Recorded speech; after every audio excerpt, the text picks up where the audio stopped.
11조를 먹는다고 그랬죠? 11조를 먹는다고 했습니다. 11조를 먹는다는 건 도대체 무슨 의미입니까? 11조가 만약에 만물을 얘기하고 그 만물이 그리스도를 얘기한다면 그것은 무엇을 얘기합니까? 예수께서 이르시되 내가 진실로 진실로 너희에게 이르노니 인자의 살을 먹지 아니하고 인자의 피를 마시지 아니하면 너희 속에 생명이 없느니라. 내 살을 먹고 내 피를 마시는 자는 영생을 가졌고 마지막 날에 내가 그를 다시 살리리니 내 살은 참된 양식이요 내 피는 참된 음료로다. 주님께서 하신 말씀이죠. 누구든지 예수 그리스도 안에 있는 자는 그분의 살과 피를 마시게 됩니다. 그리고 그 마시는 자는 생명을 가지고 주님께서 마지막 날에 그를 다시 살린다고 약속하셨습니다. 곧 모든 그리스도인들은 생명을 가진 모든 그리스도인들은 또는 구원을 받는 모든 그리스도인들은 그리스도를 나눠 먹는 자다라고 얘기할 수 있다는 거죠. 그래서 예수님께서 말씀하시기를 내 살을 먹으라, 내 피를 마시라 라고 주님께서 말씀하셨습니다. 볼지어다 내가 문 밖에 서서 두드리노니 누구든지 내 음성을 듣고 문을 열면 내가 그에게로 들어가 그로 더불어 먹고 그는 나로 더불어 먹으리라. 주님을 나눈다는 게 뭡니까? 주님과 교제하고 그 주님으로부터 우리에게 온 것을 성도들과 교제하고 하는 것을 얘기합니다. 성령으로 말미암아 하나님 앞에 열매 맺는 삶을 살고 성령으로 말미암아 형제 자매들과 교제하고 성령으로 말미암아 주와 교통하고 하는 것을 얘기하는 것입니다. 그러므로 그리스도 안에 무슨 권면이나 사랑의 무슨 위로나 성령의 무슨 교제나 긍휼이나 자비가 있거든 마음을 같이하여 같은 사랑을 가지고 뜻을 합하며 한 마음을 품어 아무 일에든지 다툼이나 허영으로 하지 말고 오직 겸손한 마음으로 각각 자기보다 남을 낮게 여기고 성령의 무슨 교제라는 표현이 있죠, 여기. 11조를 먹는다는 겁니다. 11조를 먹는다는 건 무엇입니까? 하나님께서 주신 것들로 교제하는 것을 얘기합니다. 하나님께서 주신 것들로 교제함을 얘기합니다. 그러면 그 11조를 받는 사람들을 얘기해 봅시다. 11조를 먹는 사람들. 누구냐? 이런 문제가 발생합니다. 11조를 제사장이 받는다 그랬죠. 아까 그 레위인이 받은 11조의 10분의 1을 제사장 아론에게로 돌린다 이런 얘기를 했었습니다. 베드로전서에 보면 여러분들 다 아시는 얘기죠. 제사장은 도대체 신약 성경에서 누구입니까? 너희도 산돌같이 신령한 집으로 세워지고 예수 그리스도로 말미암아 하나님이 기쁘게 받으실 신령한 제사를 드릴 거룩한 제사장이 될지니라. 누가 그렇다고요? 너희입니다. 너희는 누굽니까? 예수 그리스도를 믿는 자들입니다. 거룩한 성도들은 누구나 다 하나님 앞에서 제사장입니다. 오직 너희는 택하신 족속이요 왕같은 제사장들이요 거룩한 나라요 그의 소유된 백성이니 이는 너희를 어두운 데서 불러내어 그의 기이한 빛에 들어가게 하신 자의 아름다운 덕을 선전하게 하려 하심이라. 여기 보면 여기 역시 같이 베드로전서 2장이지만 우리가 제사장인 것을 성경이 익히 말하고 있습니다. 예. 또 계시록에서도 그 아버지 하나님을 위하여 우리를 나라와 제사장으로 삼으신 그에게 영광과 능력이 세세토록 있기를 원하노라. 아멘. 저희로 우리 하나님 앞에서 나라와 제사장을 삼으셨으니 저희가 땅에서 왕노릇 하리로다 하더라. 바로 누가 제사장입니까? 우리가 제사장입니다. 우리가 제사장이. 우리가 제사장이고 그 제사장이 그 거제물을 먹을 수 있어요. 그죠? 네. 11조를 받는 제사장은 누굽니까? 바로 우리입니다. 바로 우리입니다. 그러면 제사장이라고 하는 것은 뭐 하는 겁니까? 제사장은 제사를 지내는 자예요. 제사는 하나님이 받으심직한 무언가를 드리는 역할을 하는 자가 바로 제사장입니다. 그러면 제사장이 뭘 드릴까요? 우리가 제사장이라면 우리도 마땅히 하나님께 뭔가를 드려야 됩니다. 성경에 그런 것들이 있죠. 그러므로 형제들아 내가 하나님의 모든 자비하심으로 너희를 구원하노니 너희 몸을 하나님이 기뻐하시는 거룩한 산 제사로 드리라. 이는 너희의 드릴 영적 예배니라. 무엇이 거룩한 산 제사라고요? 영적 예배입니다. 우리의 몸을 하나님께 거룩히 의의 도구로 드리는 것이 바로 하나님께 드리는 제사장의 제사인 것을 알 수가 있습니다. 또 보면 로마서 15장 이 은혜는 곧 나로 이방인을 위하여 그리스도 예수의 일꾼이 되어 하나님의 복음의 제사장 직무를 하게 하사 이방인을 제물로 드리는 그것이 성령 안에서 거룩하게 되어 받으심직하게 하려 하심이라. 여기 보면 이 말은 바울 사도 형제가 쓰신 거죠. 여기 보면 그분이 사도로서 복음의 제사장 직무를 했다 그랬습니다. 그리고 그가 드린 제사는 뭐냐면 이방인을 제물로 드렸어요. 이 제물로 드린다는 건 뭡니까? 하나님께 제물로 드릴 때 그 제물은 죽입니다. 그죠? 바울이 언제 이방인을 잡아서 죽였습니까? 네. 우리가 예수 그리스도를 믿는다는 것은 우리의 옛자가 죽음을 경험하는 것을 얘기합니다. 예수 그리스도를 믿는 자는 참으로 하나님 앞에 무릎을 꿇는 것을 배운 자입니다. 그러니까 예수 그리스도를 믿은 자는 옳은 것에 무릎을 꿇을 수 있는 자입니다. 그래서 하나님 말씀 앞에 무릎 꿇고 우리가 다른 사람들을 용서할 수 있을 뿐만 아니라 다른 사람들 앞에 용서를 구할 수 있는 사람이 된 거죠. 그게 예수 그리스도인들이 하나님을 믿었기 때문에 하나님께 예배 드리고 제사 드리는 그와 같은 과정 중에 예수님을 영접할 때 일어나는 사건이 바로 옛 자아의 죽음입니다. 그래서 이방인을 예물로 드리는 그것이 그 바울이 했던 제사장 직무였다 하는 것을 알 수가 있습니다. 복음 전은 곧 이방인을 잡아서 그의 옛 자아가 십자가에서 처리되는 것을, 그래서 그것을 제물로 드리는 그런 과정이다라고 얘기할 수 있습니다. 옛 자아의 죽음을 얘기합니다. 또 보면 히브리서 13장입니다. 이러므로 우리가 예수로 말미암아 항상 찬미의 제사를 하나님께 드리자. 이는 그 이름을 증거하는 입술의 열매니라. 오직 선을 행함과 서로 나눠주기를 잊지 말라. 이 같은 제사는 하나님이 기뻐하시느니라. 여기 보면 찬미의 제사라고 했습니다.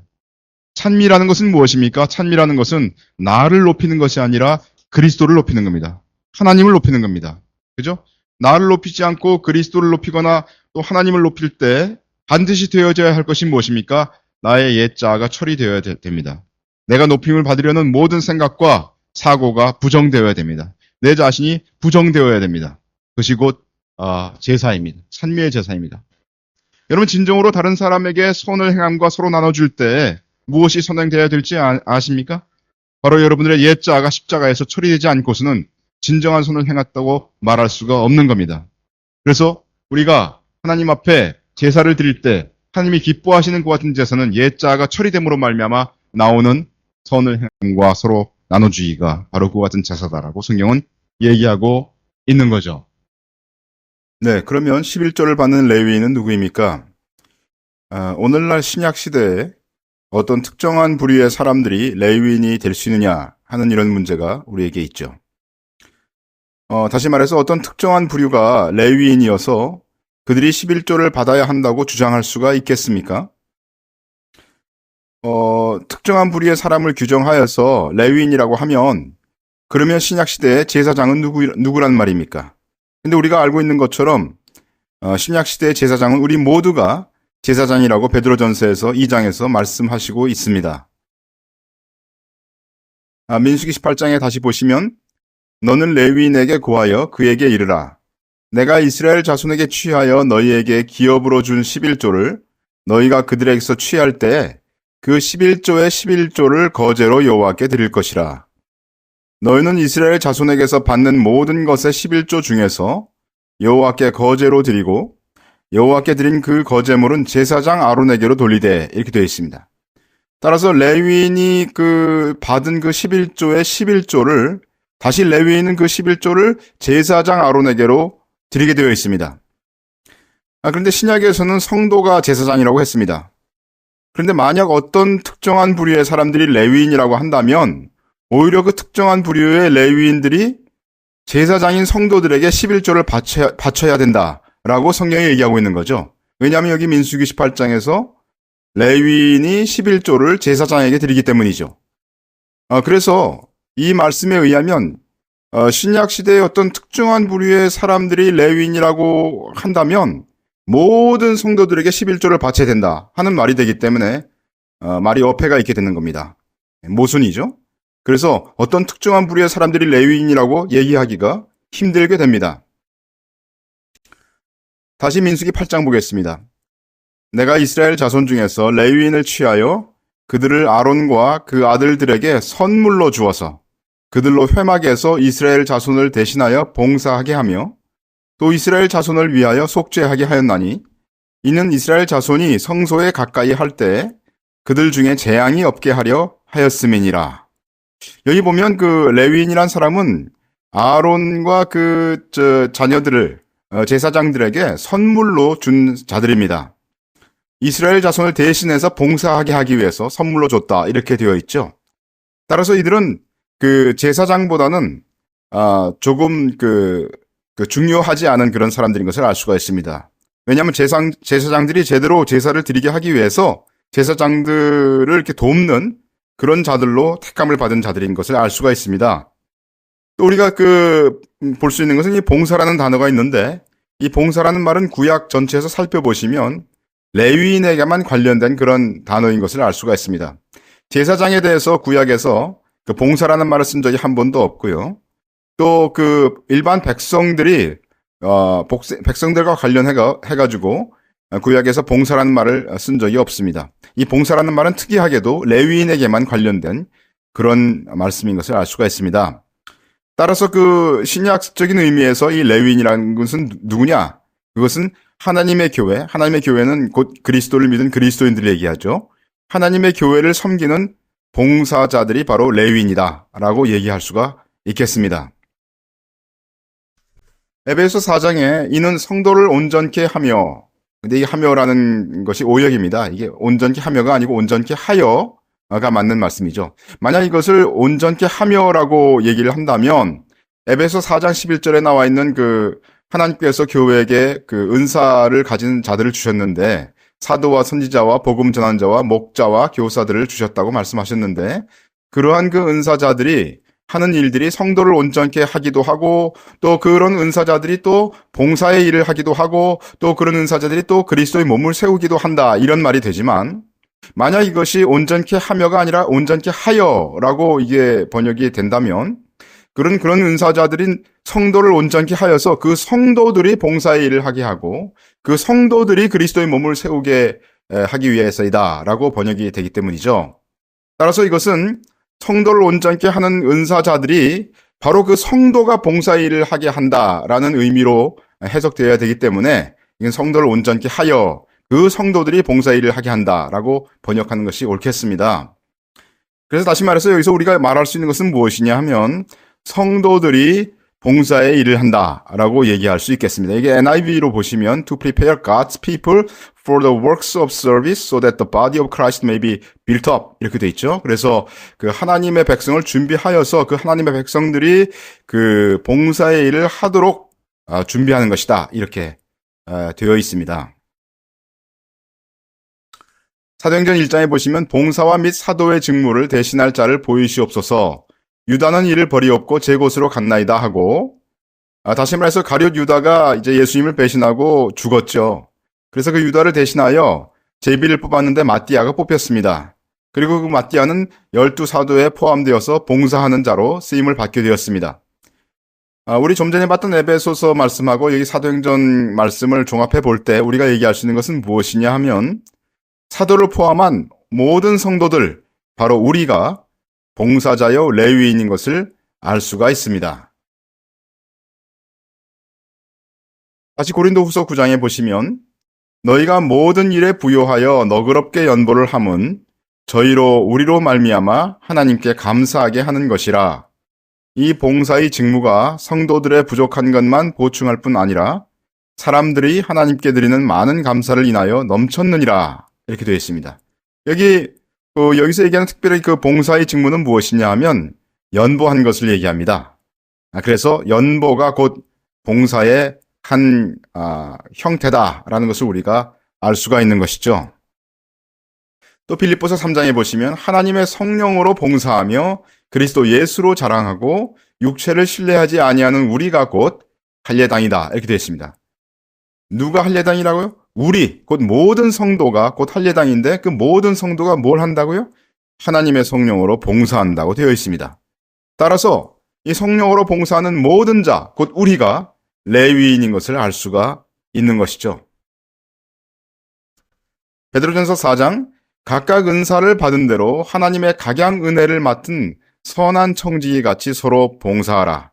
만일 누가 말하려면 하나님의 말씀을 하는 것 같이 하고, 누가 봉사하려면 하나님의 공급하시는 힘으로 하는 것 같이 하라.